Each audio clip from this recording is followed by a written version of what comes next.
On va ensemble essayer de voir un peu ce que c'est Nida, donc ce que c'est la vie d'un couple juif. Alors il va sans dire que on parle beaucoup de Shlom Bayit, d'arriver à une osmose, à une communication parfaite dans le couple.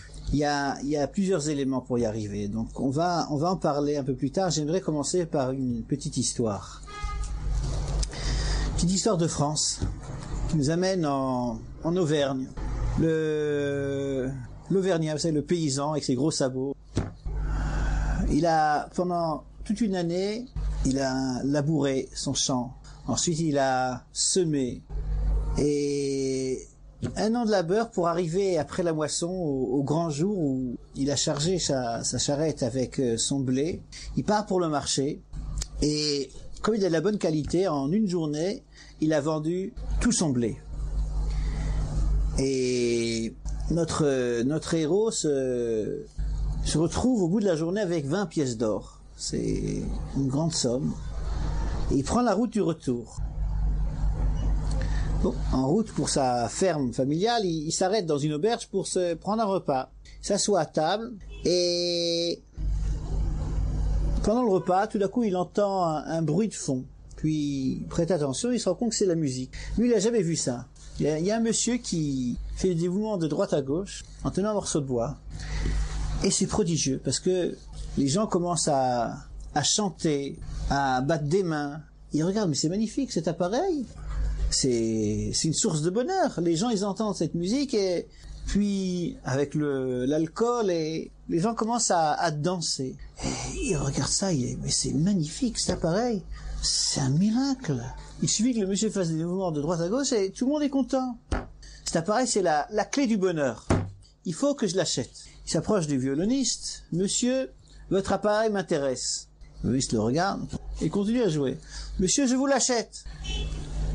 Laissez-moi, je suis en train de travailler. Monsieur, je vous en donne 1 pièce d'or. Là, le violoniste le prend pour un fou. Avec 1 pièce d'or, on peut l'acheter 10 des violons neufs. Et le sien, c'est un vieux violon. Monsieur, mon violon n'est pas à vendre. Un autre paysan se dit, ça doit être un appareil très très cher.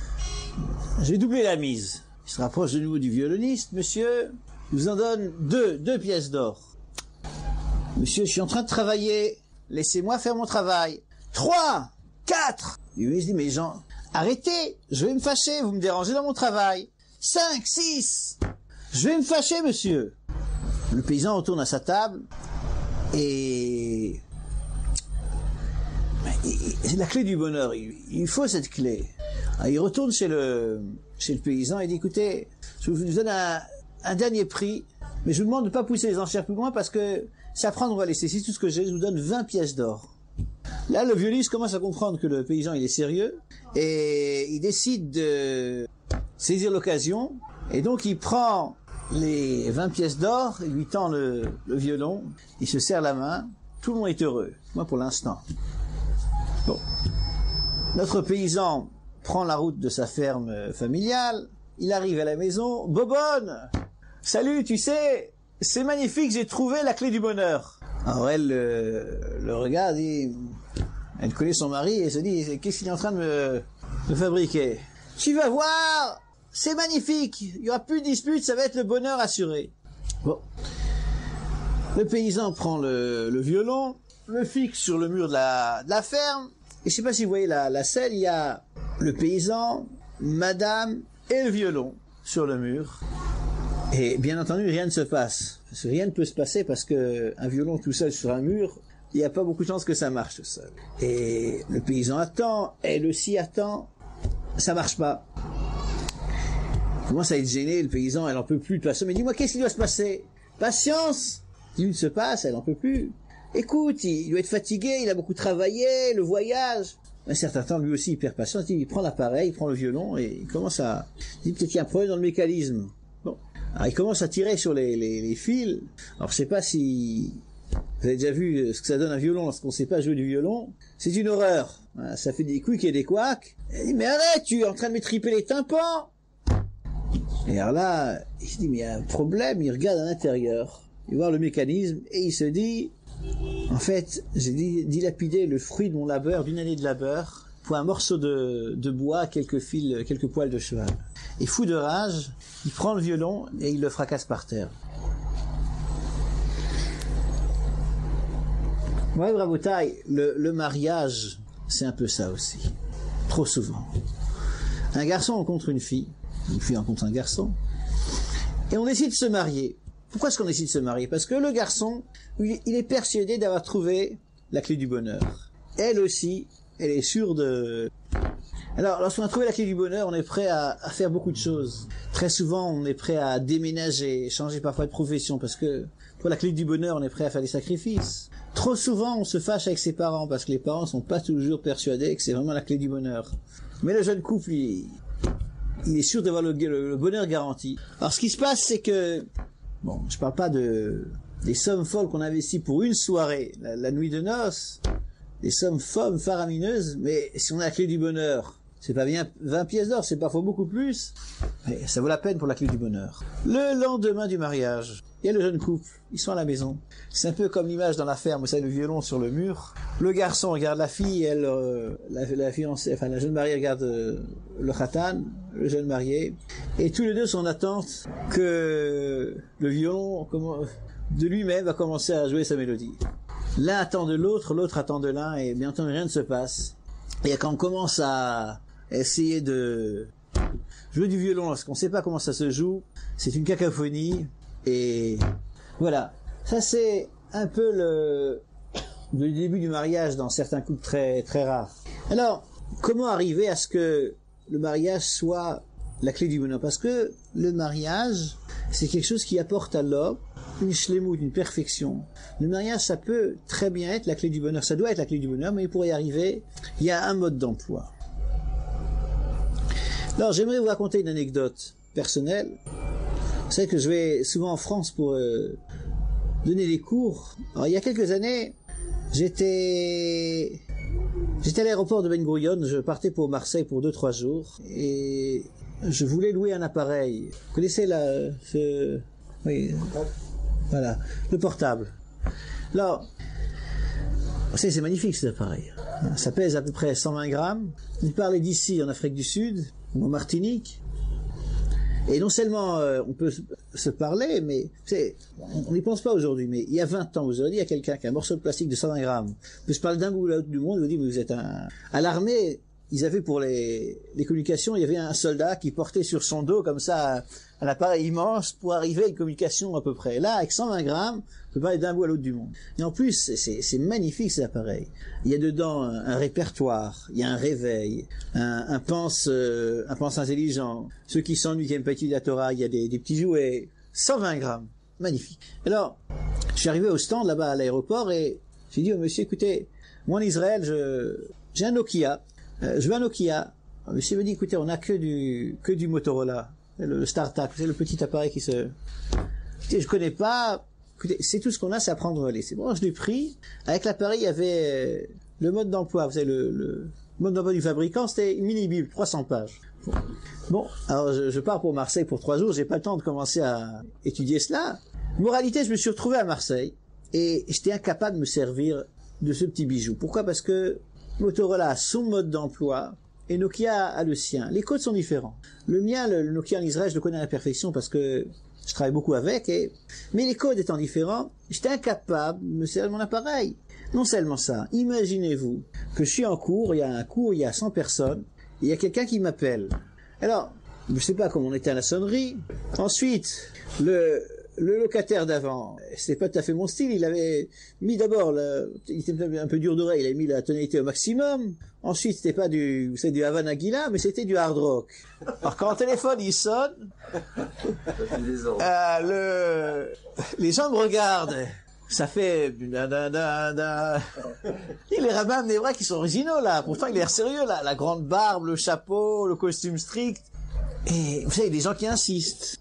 Jusqu'à ce qu'on prenne, ils réinsistent, ils rappellent. Et je sais pas quoi faire. J'arrive pas à l'éteindre et je sais plus où me mettre. Et comme bon, j'aurais envie de le fracasser, mais après il faut le payer. C'est que c'est 120 grammes. C'est magnifique. Mais il y a une condition. Il faut le mode d'emploi du fabricant. le mode d'emploi du fabricant, pas du concurrent. Ça peut pas marcher, ça marche pas. Alors c'est vrai pour 120 grammes. Lorsqu'il s'agit du couple, c'est beaucoup plus sophistiqué qu'un petit morceau de plastique. Le couple, c'est magnifique. Mais pour que ça marche, il faut le mode d'emploi du fabricant. Et il n'y en a qu'un seul, là, il n'y a pas de concurrent, ça, Kadeshbo. Alors, le fabricant nous a donné un mode d'emploi. Dans ce mode d'emploi, il y a 2 ingrédients. Il y a Nida, égale à la pureté familiale, mais il y a aussi un travail sur la personne. Je veux pas qu'il y ait quiproquo. Une personne qui s'imagine qu'en respectant la lettre Nida va arriver à la perfection dans son couple, c'est une erreur. Nida est une condition sine qua non, indispensable mais non suffisante. Sans travail sur la personne, sans midot, on ne peut pas arriver à la perfection dans le couple et on en est très loin. Inversement, le simple fait d'avoir des bonnes midot, des qualités humaines, ne suffit pas. Il faut aussi, et c'est indispensable, donc Nida. Il faut Nida, il faut des qualités humaines. L'un sans l'autre, ça peut pas marcher, ça marche pas. Alors, très souvent, Nida fait peur. Nida fait peur. Et il y a trop de couples qui refusent donc ce bonheur qui passe par Nida parce que il y a des clichés. Il y a des erreurs fréquentes qu'on fait en France, trop fréquentes. Il y a des amalgames entre ce qui est une fausse morale chrétienne et l'approche juive du couple. Alors j'aimerais éclaircir certaines idées. On est dans un monde aujourd'hui qui est totalement fou. Il y a plus de morale.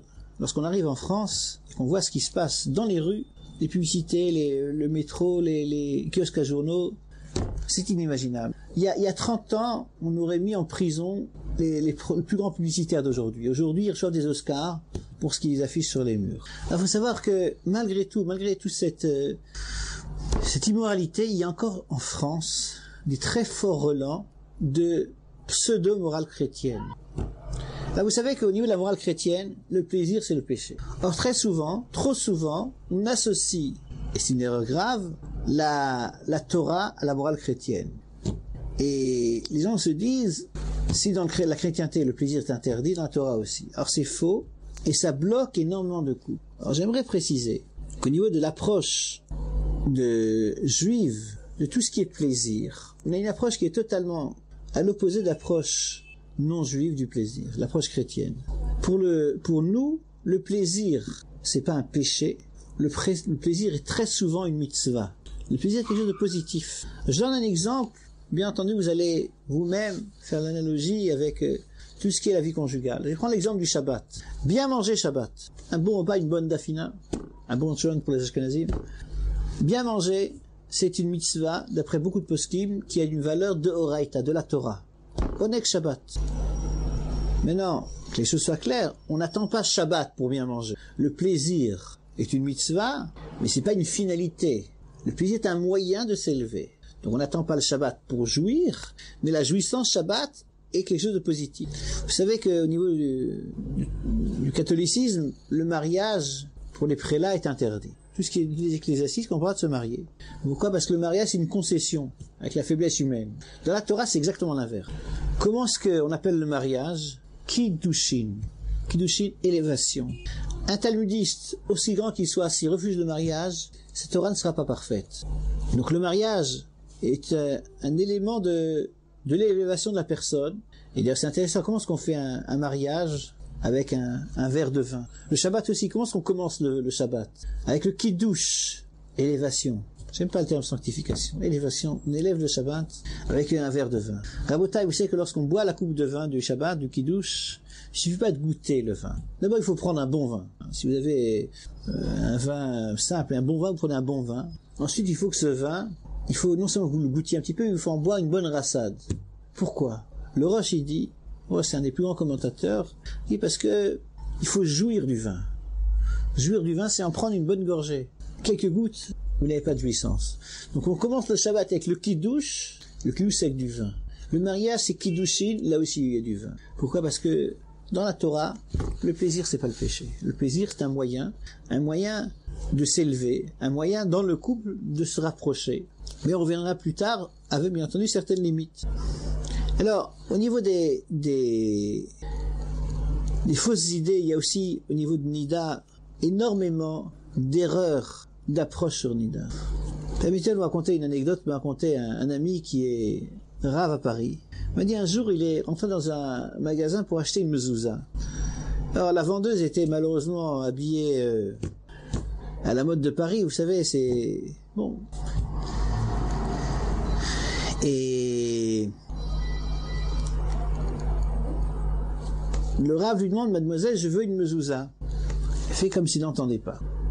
Mademoiselle, je vous ai demandé une mezouza. Elle rougit, elle blanchit.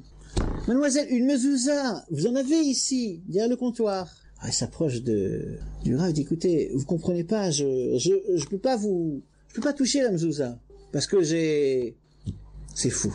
Il n'y a aucun interdit à toucher une mezouza lorsqu'une femme est nida. Il n'y a aucun interdit à toucher la serviette du mari, ou le gant de toilette, ou le drap. Tout ça, ça fait partie des fausses idées, des préjugés qu'on a sur Nida. Il y a trop souvent des maris qui n'osent pas toucher le drap de madame, et lorsqu'ils ont très envie de toucher madame, là, ils se retiennent pas. C'est le monde à l'envers. Alors, vous allez me dire, pourquoi est-ce que j'en parle? J'en parle parce que lorsqu'on fait des choses qui sont trop, très souvent, lorsqu'on arrive aux choses importantes, on les fait pas. Et là, c'est très grave. Donc, il n'y a aucun... Vous voulez pas toucher la serviette éponge de madame? Ne la touchez pas. Mais lorsqu'on arrive à Nida, il faut savoir que c'est très grave. Nida fait partie des choses essentielles du peuple juif.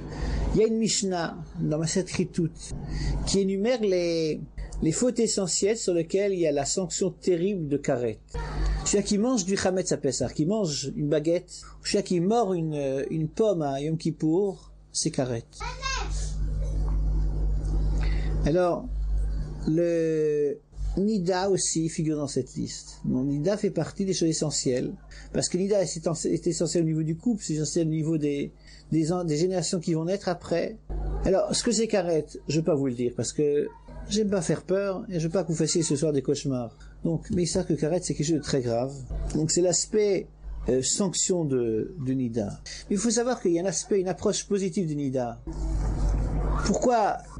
Une difficulté de Nida, c'est quoi? C'est l'attente. On sait tous, attendre c'est difficile. Maintenant, pourquoi cette attente? Alors, la Gemara répond à cette question. Le grand Rabbi Meir, il dit, pour que, une fois par mois, dans le couple juif, il y ait une nouvelle nuit de noces, qu'il y ait un redémarrage, un renouveau, chaque mois. Rabotai, lorsque vous étiez avant votre mariage, vous attendiez le mariage, c'était pas le moment où on va se disputer. C'était le moment où on se prépare. Une fois par mois, on se prépare au mariage. Et après, il y a la nuit de noces, et c'est sûr que c'est un redémarrage. Donc cette attente est difficile, mais c'est une attente qui est positive. Vous savez, lorsque quelqu'un aime le chocolat suisse, surtout le blanc, il est très bon. Mais vous allez donner au petit déjeuner à ce monsieur du chocolat blanc, et à midi, et au repas du soir, et le lendemain, de nouveau, matin, midi, soir du chocolat blanc. Au bout de 3 jours, le chocolat blanc, on peut plus le voir en photo. Parce que tout ce qui est physique, on atteint rapidement une lassitude, et lorsque cette lassitude est atteinte, on n'en veut plus. L'homme a une recherche, un shama a une recherche de plénitude, mais c'est pas une plénitude physique, c'est une plénitude spirituelle. Alors, il y a aussi un besoin de plaisir. Alors j'aimerais dire quelques mots sur ce plaisir. On va un peu rentrer dans un développement qui est un peu plus profond. Comprendre ce que c'est le plaisir. Et je pense que c'est essentiel. Alors je vais vous raconter une histoire. Il y a eu, il y a quelque temps, en France c'est l'A4, ici c'est la Kvish Rotze Israël, un accident de voiture. Il y a une Ferrari qui a fait un double tonneau et a pris feu. Derrière la Ferrari, il y avait une Porsche. Lorsque le chauffeur de la Porsche a vu la Ferrari qui était en train de brûler, il a pris son extincteur et il s'est approché de la Ferrari et il a vu, ah mais je le connais le chauffeur. Il a regardé, un millionième de seconde de réflexion et il a éteint le feu, il a sorti le chauffeur de la Ferrari de la voiture en feu. Bon, suite de l'histoire, c'était pas une histoire anodine, parce que entre le chauffeur de la Porsche et l'épouse du chauffeur de la Ferrari, il y avait une relation qui n'était pas évidente. Il y avait une suspicion d'adultère. Alors, vous savez que c'est très grave lorsqu'il y a un adultère dans un couple juif, le couple est brisé. Il y a plus c'est une catastrophe. Alors, en fait, cette histoire, c'est une histoire qui est relatée dans la Gemara. Dans la Gemara, il y a marqué que le chauffeur bien que il y a eu un doute sur les relations entre le chauffeur de la Porsche et Madame Ferrari, entre Monsieur Porsche et Madame Ferrari, Monsieur et Madame Ferrari ont le droit de continuer à vivre ensemble. Le fait que le chauffeur de la Porsche ait sauvé le chauffeur de la Ferrari ça veut dire que Monsieur Porsche n'a pas eu de rapport adultérien avec Madame Ferrari. Alors la Gemara, elle dit Pshita, c'est évident. Vous voyez la Gemara.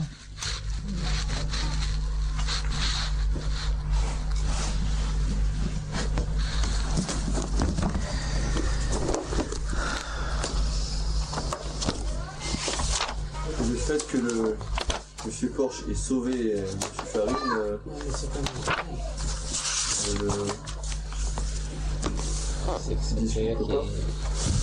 Alors la Gemara nous dit parce que Monsieur Porsche a eu un avantage, parce que Monsieur Ferrari... Il aurait pu s'en débarrasser. oui. Alors la Gemara nous dit... Ça, à la limite, ça l'aurait arrangé, oui, mais enfin, de Kavana... Il y a une différence entre dire, bon, ça m'arrange, je fais rien, ou maintenant que j'ai l'extincteur entre les mains, je le tue. Non, c'est pas le tuer. Bon, en français, on appelle ça ni vu ni connu. Donc l'autoroute est déserte et personne ne saura ce qui s'est passé. Alors la Gemara nous dit que le couple Ferrari reste permis, donc il n'y a pas eu de relation adultérienne. On nous dit, c'est la Gemara, dernière page de Nedarim, im ita de avidisure. Si vraiment il y avait une relation interdite entre Monsieur Porsche et Mme Ferrari, nichele velichul velimut. Il aurait été content que Monsieur Ferrari meure. C'est pas lui qui l'a tué. C'est non-assistance à personne en danger. On fait des choses pires lorsqu'il y a une relation adultérienne, et pire que ça. Bien pire. Ouais, ça a été. Et la Gemara dit à cela, là-dessus, pshita. C'est évident. C'est quoi, c'est évident? Chaque Gemara, elle vient nous dire un chidouche. Il n'y a pas de Gemara sans chidouche. Si dans la Gemara, on raconte cette histoire, c'est qu'il y a une nouveauté. A priori, c'est évident, si Monsieur Porsche a sauvé Monsieur Ferrari, c'est que il n'y avait pas de rapport entre Monsieur Porsche et Madame Ferrari. Dans ce sens-là, c'est évident. Quel est le chidouche?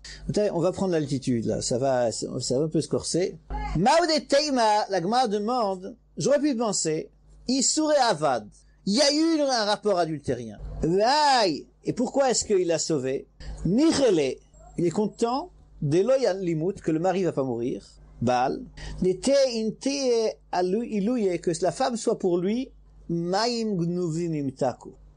Velechem starim yinam. J'aurais pu penser qu'il va sauver le mari pour que la femme continue à être une femme mariée. Pourquoi? Parce que la Gemara nous dit, l'eau volée est plus douce. Lechem starim, le pain en cachette, Yinam, il est plus agréable. Donc, j'ai pu penser qu'il va sauver le mari tout juste pour continuer à jouir du fruit de l'interdit. Il pensait qu'il se réfléchit, parce que là, il a fait ça spontanément. Voilà, je dis, il s'est arrêté un million de secondes.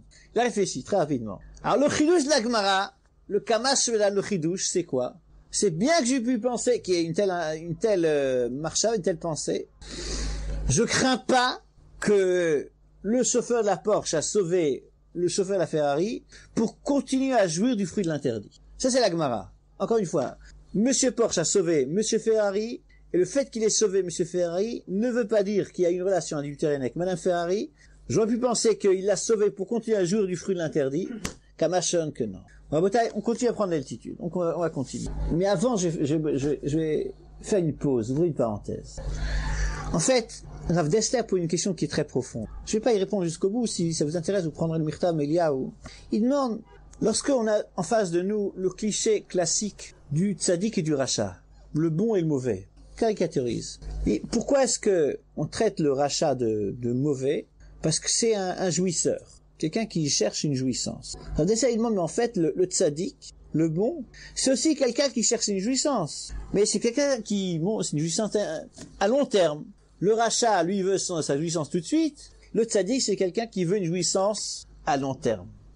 Dans le l'olam haba, dans le monde futur. Pourquoi il fait des mitzvot? Parce qu'il veut jouir plus tard. Alors pourquoi est-ce qu'on a une attitude critique par rapport au mauvais, alors qu'en fait, le bon, c'est aussi quelqu'un qui cherche la jouissance. Alors, sans rentrer dans le développement de Mirtam Eliyahu, il y a un principe que Rav Dessler développe, c'est un principe qui est très important. La jouissance, le plaisir, c'est pas le fruit de la sensation physique qu'on a en goûtant un fruit ou en tout plaisir physique, mais en fait, la jouissance, le plaisir est fonction de l'effort qu'on a dû faire pour arriver à la jouissance. Plus l'effort va être important, plus la jouissance va être grande.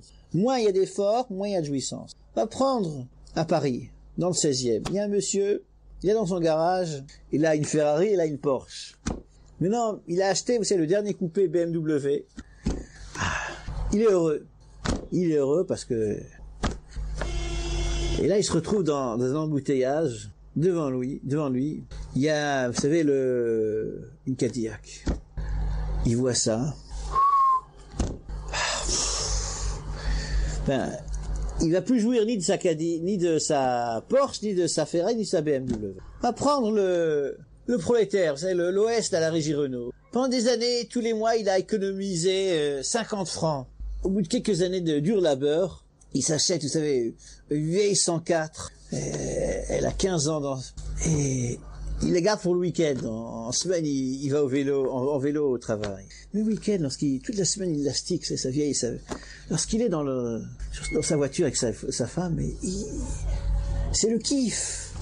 Il peut avoir autour de lui une Lamborghini, une Ferrari, une Mercedes. Pourquoi? Parce que pour arriver à la jouissance, il a dû transpirer. Le Richard du 16e, il a signé un chèque. Mais il jouit pas de sa BMW. Il peut pas jouir de sa BMW. Il a pas fait d'effort pour y arriver. À Boutaï, les enfants, c'est la même chose. Il y a deux genres d'enfants. Il y a les enfants gâtés. Maman, je veux une voiture télécommandée. Chérie, arrête de pleurer, je vais te l'acheter. Pendant 1 heure, il va jouer avec.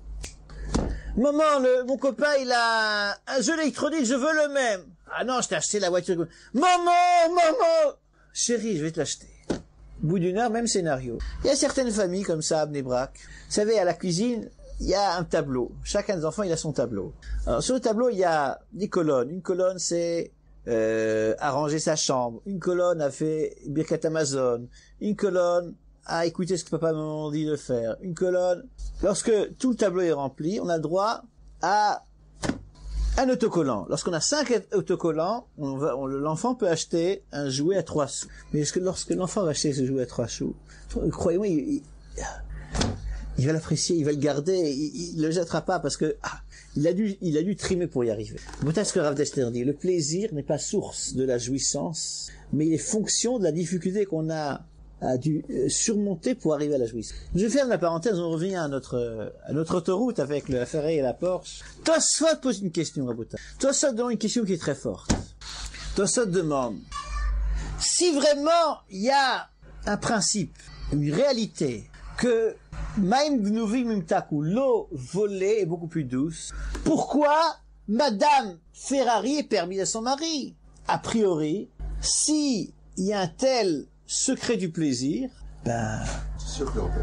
il va laisser vivre Monsieur Ferrari pour continuer à jouir du fruit de l'interdit. Si l'interdit c'est plus doux, on en jouit plus, mais pourquoi est-ce que la Gemara nous dit que Madame Ferrari est permise à son mari parce que Monsieur Porsche a sauvé Monsieur Ferrari? Pardon? On dit pas chaud, puisque c'est quelque chose à long cours. Alors, si c'est un rachat, il voit à court terme, Et si c'est un tzaddik, il va pas vouloir, il aura pas de toute façon. C'est pas, j'entends votre réponse, mais c'est pas un tzaddik. C'est un monsieur qui on a, il a déjà été on a suspecté d'avoir. Donc, c'est pas un tzaddik qui va pas s'intéresser à un plaisir, qui va peut-être rapporter il va pas investir dans. Mais non, mais c'est un plaisir tout de suite. Il a un rapport avec cette femme. Il a une relation avec cette femme et c'est une femme qui est interdite. Donc, et lui l'interdit, il a meilleur goût parce que c'est interdit. La bataille. Tosfot donne une réponse qui est très forte. Et vous allez voir que ça valait la peine de venir à ce cours. Tosfot nous dit que ce principe que l'interdit a meilleur goût, c'est un secret. Les gens ne le savent pas. Les gens ne le savent pas.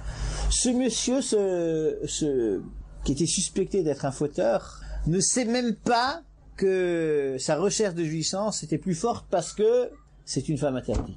Encore une fois, le Tosfot a posé une question, on va reprendre parce que c'est un peu complexe. Monsieur Porsche a peut-être eu une relation interdite avec Madame Ferrari. Monsieur Porsche a sauvé Monsieur Ferrari. La Gemara nous dit, c'est une preuve, Madame Ferrari est permise. La Gemara nous dit, mais c'est pas shoot, c'est évident. Tu nous as rien apporté dans cette Gemara. Réponse, si. Je peux penser que Monsieur Porsche va sauver Monsieur Ferrari pour continuer à jouir du fruit de l'interdit, parce que l'interdit a meilleur goût, donc il va sauver Monsieur Ferrari pour continuer à jouir de l'interdit. Question de Tosfot, mais s'il y a un principe comme ça, que l'interdit a meilleur goût, pourquoi est-ce qu'elle est permise? Peut-être qu'il a sauvé Bémet pour jouir de l'interdit. Réponse de Tosfot, les gens ne savent pas que la jouissance, ce principe de Rav Dessler, que la jouissance est fonction de la difficulté à surmonter, et donc l'interdit qui est une difficulté top à surmonter, les gens ne savent pas que leur jouissance provient de ça. On pense que on veut une jouissance aujourd'hui dans les sociétés, vous savez, c'est instant. On veut le plaisir instantané. On veut pas se casser la tête. C'est une des raisons pour lesquelles les couples vont très mal, parce que on veut tout de suite, alors qu'en fait, pour arriver à une symbiose, il y a un travail relationnel, et donc on n'est pas prêt à faire cet effort, donc on n'arrivera pas à jouir. Parce qu'on est prêt à faire l'effort de communiquer, on arrivera à jouir. Rabotai, dans cette Gemara, et avec le Yisod de Rav Dessler, il y a le secret de Nida. Nida, c'est quoi? Nida, en fait, c'est avoir à la fois l'interdit, on attend pendant 12 jours, mais après on jouit de l'interdit lorsqu'il est permis, après le mikvé. Ce qui était interdit devient permis. Ce qui était interdit, pendant 12 jours on a attendu, on a fait cet effort d'attendre, plaisir et fonction de la difficulté à surmonter, on a dû attendre, c'est pas facile, mais lorsqu'on a attendu, on arrive au summum du plaisir, parce qu'on a à la fois l'attente et la possibilité d'avoir quelque chose qui était interdit et qui devient permis. Rabotai, c'est le secret de Nida. Pourquoi Nida apporte tellement au couple lorsqu'on respecte Nida comme il faut? C'est parce que dans Nida, il y a l'attente et il y a la possibilité d'avoir et l'interdit et le permis. Ce qui était interdit devient permis. Rabotai, j'aimerais dire quelques mots, en quelques phrases, que c'est Nida, parce qu'avant, Robert Hashem, il y aura une suite de cours, donc il y aura une dizaine de cours sur Nida. Chaque cours sera un module indépendant. On va donc une dizaine d'heures de cours. Chaque fois, c'est un autre sujet. Mais en quelques mots, j'aimerais dire les grands principes de Nida. Donc Nida, en fait, c'est un écoulement sanguin provenant de la cavité utérine. Et peu importe la cause de cet écoulement, peu importe le moment où il est arrivé, peu importe l'état de la femme. J'ai eu encore avant-hier, m'a posé la question d'une femme qui a 70 ans, qui a un fibrome et qui saigne. C'est très souvent, c'est Nida. Donc, tout saignement, a priori, peut rendre la femme Nida. Une fois qu'une femme est Nida, il y a une attente de 5 jours. Le 5e jour, je caricaturise, on verra ça plus en détail, le 5e jour, on doit procéder à un examen qui s'appelle l'interruption de pureté. Donc, la femme doit s'assurer qu'au niveau de la cavité vaginale, il n'y ait plus de résidus sanguins. Pour le faire, elle doit prendre un tissu témoin, le mettre sur son doigt et vérifier qu'à l'intérieur de la cavité vaginale, il n'y ait plus aucun résidu sanguin. Ça, c'est le concept du Hefsek Tara, l'interruption de pureté. Le lendemain, parce que l'interruption de pureté est une entité, et les 7 jours c'est une autre entité, le lendemain commence le compte des Shiva Nekim. Ce qui est marqué dans la Torah, le Safrala, que la femme doit compter 7 jours propres. Dans ces 7 jours, la femme doit faire 2 vérifications par jour. C'est obligatoire. Ce qui est indispensable en dehors de l'interruption de pureté, c'est une vérification le 1er jour et une vérification le 7e jour. Mais c'est c'est le minimum. Et il faut le khatrila, a priori 2 vérifications par jour. Arrivé au bout des 7 jours, arrive le soir du mikvé, donc la femme doit se préparer. Comment est-ce qu'elle se prépare? Il faut que lorsqu'elle s'immerge en mikvé, son corps soit rigoureusement propre, qu'il n'y ait aucune saleté, aucun corps étranger, même les bijoux, les prothèses dentaires, il faut tout enlever avant de se tremper. La femme se trempe dans le mikvé. Ça c'est le soir du mikvé. Et il y a un principe, on en parlera, B'ezrat Hashem, c'est qu'un mikvé ne se repousse jamais. C'est très important. Lorsque arrivent les 7e jours, on fait tout pour jamais repousser un mikvé. Jamais repousser un mikvé, c'est primordial. Donc on verra ça, B'ezrat Hashem, en détail dans la suite des cours. Il y a encore 2 sujets. Pendant la période qui précède le mikvé, il y a des règles de communication en période de retrait. Donc en période de retrait, on continue à vivre ensemble. Au niveau de la communication des neshamot, des âmes, il n'y a pas de limite, mais au niveau de ce qui peut pousser à la faute, il y a des limites très fortes.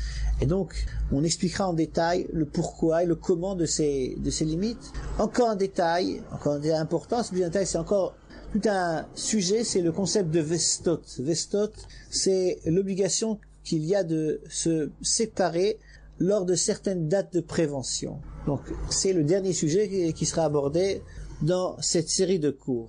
Alors, j'aimerais conclure ce cours d'introduction avec une histoire. C'est une histoire qui est triste, d'une part. L'approche de l'histoire, le début de l'histoire est très triste, mais c'est une histoire qui est très forte. C'est une histoire réelle, c'est une histoire vécue. C'est une histoire qui est en fait un des grands moments de l'histoire juive, dans le sens le plus fort du terme, mais c'est une histoire qui est très peu connue. C'est une histoire qui est ramenée dans différents midrashim. Entre autres, le midrash Rabbah, à la fin de Parshat Tazria, ramène cette histoire. Alors, au niveau, pour situer historiquement cette histoire, donc on est à la fin de l'époque du premier Beth Amikdash, du premier temple. Alors vous savez que malheureusement les rois qui étaient certains rois étaient des rois qui étaient non seulement n'étaient pas des tzadikim, mais c'était des rachaïm, c'était des mécréants. Et le dernier roi, c'était quelqu'un qui avait atteint des degrés dans la mécréance qui étaient inimaginables. Un roi, le roi d'Israël, était quelqu'un qui était un rachat dans le sens le plus fort du terme. Il s'appelait Yochaniyahu. Il y a une traduction française, Yochaniyahu, je sais pas si c'est... Bon, il y a un terme français, bon, mais... Pardon? Non, il y a Yochaniyahu, c'était le dernier roi. Ouais. Alors, le dernier roi, il avait atteint un tel degré de mécréance que Yirmiyahu, on a vu le prophète Jérémie, avait décidé de le maudire, de lui donner une klala, et il lui a dit, tu n'auras pas d'enfant.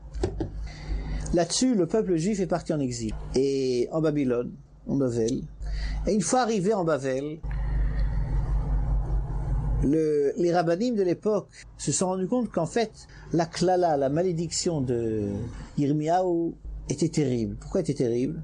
Parce que Yochaniyahu était le dernier descendant de Malchut David, de la royauté du roi David, et le Mashiach, qui B'ezrat Hashem va très bientôt arriver, étant un descendant du roi David, si Yochaniyahu n'a pas de progéniture, ben il n'y a plus de la dynastie de David va s'éteindre, il n'y aura pas de Mashiach.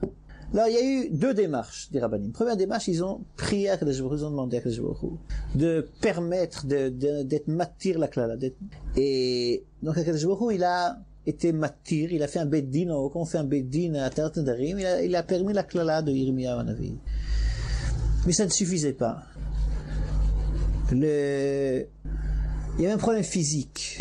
Le roi et la reine étaient emprisonnés à distance.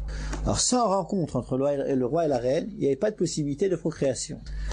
Alors, il y a marqué dans le Midrash que les sages, les rabbinim de l'époque, sont allés soudoyer la nourrice de la reine de Bavel, la femme de Nebuchadnezzar Aracha, de Nabucodonosor. Nebuchadnezzar, pour les intimes.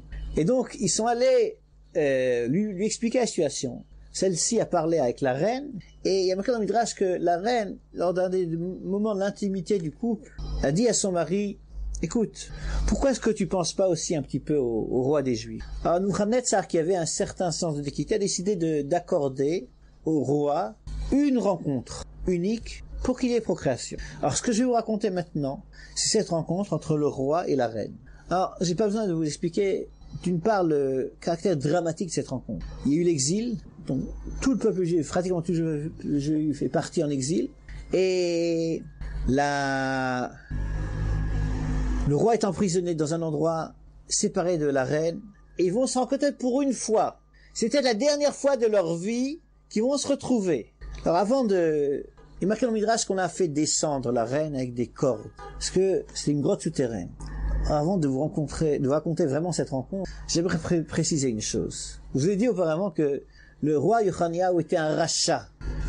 C'était un rachat dans le sens le plus fort du terme. Entre autres, il ne respectait pas Nida. Il a fait des choses terribles. Encore un détail qui est important. Le roi n'était pas, vous savez, le monarque du 4e âge, sénile et... Bon, c'était un jeune, il avait 20 ans. Alors, il y a marqué dans le Midrash que le roi et la reine se retrouvent dans cette grotte souterraine. L'émotion à son comble. Et bien entendu, il va y avoir une étreinte et la suite. Mais avant de se toucher, la reine dit au roi, tu sais que Shoshana Aduma Raiti. J'ai vu une rose rouge. Expression poétique pour dire qu'elle a eu ses règles.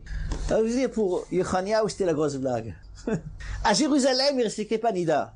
Il a la possibilité de rencontrer sa femme après un exil, en exode, loin de tout, déchiré par les souffrances, était la dernière fois de sa vie. Alors, il n'a jamais respecté Nida, alors. Et alors, tu as vu une rose rouge. Il y a marqué dans le Midrash qu'à ce moment-là, le roi et la reine ont eu la force de surmonter leur passion. Ils se sont écartés, se sont parlé, mais il n'y a pas eu de contact physique. Ils ont fait tchouva à ce moment-là, dans cette grotte souterraine. Ils ont eu la force de faire tchouva. Il y a marqué dans le Midrash que la reine est ressortie de cette grotte souterraine. Il y a marqué dans le Midrash qu'elle a compté, elle a fait les sektara, la témotion de pureté, elle a fait les Shivanikim les 7 jours, et elle s'est trempée. Et le Nebuchadnezzar a donné un autre laissez-passer. Il y a une nouvelle rencontre, et de cette rencontre est né un enfant. Cet enfant s'appelle Zerubbabel ben Shaltiel. Qui c'est Zerubbabel ben Shaltiel? Zerubbabel, chez Nizra de Bavel, qui a été procréé en Bavel. Ben Shaltiel, le fils de celui-là sur lequel Dieu a demandé, Sha'al laquelle Dieu il a permis la clara d'Irmia. Qui c'est Zerubbabel ben Shaltiel? Je ne vais pas vous faire sa biographie, mais une image pour fixer la force d'un enfant qui est né de la tchouva. C'est que très bientôt, Bezrat Hashem, il y aura le Mashiach. Et donc il y aura un grand shiur donné par Akadosh Baruch Hu lui-même. Et tous les tzadikim seront présents, vous serez tous présents. Et Bezrat Hashem, à la fin de ce shiur, il y aura ce qu'on dit toujours un Kaddish de Rabbanan. Après un coup, il y a un Kaddish de Rabbanan. C'est un Kaddish qui va être transmis en mondiovision. Par satellite, dans tout le monde, ça va être vu. Et il y a marqué que dans Tana de Beliaou que même les Reshaïm, dans le Gehinam, dans l'enfer, vous répondent à ce Kaddish, Amen, Yehe, Shmei, Rabba, Mevarach. Qui c'est la personne qui va dire le Kaddish? Il y aura une personne qui va dire ce Kaddish. C'est Zerubbabel ben Shaltiel. Cet enfant qui est né de la Tchouva, c'est lui qui va dire ce Kaddish, qui a le zchut extraordinaire de dire ce Kaddish. Et c'est pas tout, Rabotai, il y a marqué dans ce Midrash, écoutez bien ce qu'il y a marqué. À la fin de ce Midrash, il y a marqué que lorsque Yochaniaou a fait Tchouva, lo zaz misham, il n'a pas bougé, jusqu'à ce qu'Akadosh Baruch Hu lui a promis 2 choses. Il a dit parce que dans cette grotte souterraine, dans cette prison souterraine, tu as eu la force de faire tchouva. Tu t'es rappelé du dam de Nida que j'ai interdit à Sinaï. En contrepartie, Shalachti asiraich mebor. Je vais faire sortir mes prisonniers de leur géol. Et le peuple juif est retourné en Israël au bout de 70 ans. Alors que nous sommes depuis 2000 ans plus ou moins en exil. Là, lors de la première destruction du temple, c'est au bout de 70 ans qu'ils sont retournés en Israël. Pourquoi? Grâce à la tchouva d'un couple. Un couple peut sauver tout le peuple juif. Ce qui est marqué dans le Midrash. Et il y a plus que cela. Il y a marqué dans ce même Midrash que Akadosh Baruch Hu lui a dit, parce que tu as fait tchouva, tu vas arriver à ce stade, non seulement où on va t'enlever les fautes, mais sur toi, il dit ce passouk dans Shir HaShirim, Kulach yafa rayati umumenbach. Tu es splendide, ma chérie. Tu n'as plus aucun défaut. Lorsque Dieu enlève les fautes, tout notre passé qui était entaché de fautes, tout est effacé. On arrive au stade de Kulach Yafa. Tu es splendide, ma chérie. Voilà. Nida, à tout moment, on peut et on doit faire tchouva. Le Bat Hashem, Il y a des choses qui étaient pas toujours très bien connues, pas très bien comprises. Le but de cette série de cours, c'est d'arriver à un stade où on puisse accomplir Nida comme il faut, pour arriver d'abord à respecter Nida tel que c'est la volonté divine et arriver à une sublimation du couple. Une sublimation du couple.